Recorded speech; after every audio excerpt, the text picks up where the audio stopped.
Hi guys, Vlad here from the Andrea Bustamante real estate team, and we're entering into the summer season. Summer season basically where most of the families relocate, and one of the main reasons it is because of school.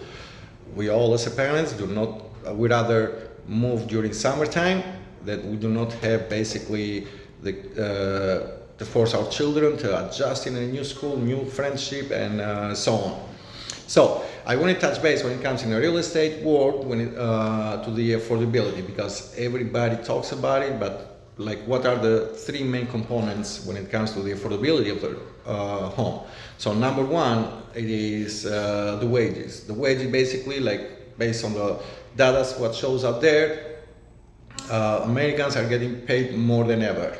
Like if we go, which is normal with inflation and everything, it better that happens.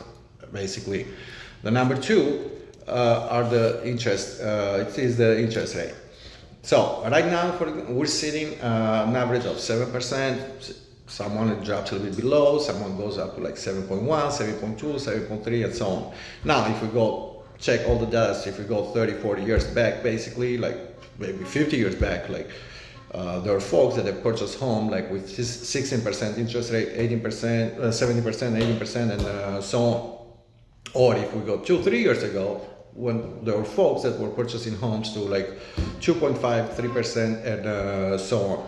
So now the good thing when it comes to the interest rate, like it always fluctuates. But and I'll touch base with it later, is that like really like based on a situation that each family is in, financial situation, like the good thing, you're not forced to have the very same interest rate for the life of the loan. Plus, keep in mind something, the average American holds on a house 7 years. And after that, they sell for too many reasons, whether it is equity, whether it is financial, or whether it is like a work relocation, family upsize, downsize, and so on. The number three, it is the price. Obviously the price, one of the most important components, and that's why I'm leaving left. Why? Because I'm talking lately with some folks, and they're saying basically that, oh, the price is gonna go down, all this, all that, and so on. But so far, basically, since the interest rate have jumped a little bit higher compared to what it was 2-3 years ago, we don't see that. Actually, like we see that the pricing of the homes are still holding, and at the same time, there's some confusion. There's some confusion out there because we see some homes that are sitting on the market now, right? Compared to 2 years ago, that nothing was sitting on the market. We see some homes like, oh my God, they're not selling. Like, what's going on? Like, oh my God, the market is going to crash. This and that, and so on. Well, there are four things that are selling real estate. It is location, condition, market, and price. As I've told you guys, if one of these doesn't align, basically, one of these is around, like in this market, yes, buyers are more picky, so it's not going to sell. Two most important, basically, that are in a successful transaction, it's the condition of the house that we see basically, and the pricing. In the current market, like we have, thank God, we have plenty of buyers. Transactions are happening out there. People are buying and are selling homes, but the buyers are more picky right now. So the condition of the house plays an important role. And when when this home doesn't have like it's not in a good condition, I bet you basically it's gonna stay on the market for a while, and they have to really do some serious adjustment when it comes to the pricing, because if you price it accordingly, it's going to sell. At the end of the day, as I've told you guys, home is worth what the buyers are willing to pay for it. Period. Done. Nothing can change that. Now, when it comes now, like, oh, but the price is gonna go down. Well, guys, if we dig a little bit deeper on the numbers, there's a report out there that says that 40% of current homeowners in America, if they were to buy the current home that we're living today, with the today pricing, they cannot afford buying it. So the folks that bought home 3, 4, 5, or 4 way basically years ago, if they were to be first-time home buyer right now, per se, and they were looking to buy the current home with the current pricing, they simply cannot afford buying it, basically. So that's number one. And number two is that 60% of Americans right now, of homeowners in America, they're sitting at an average 3.5% interest rate.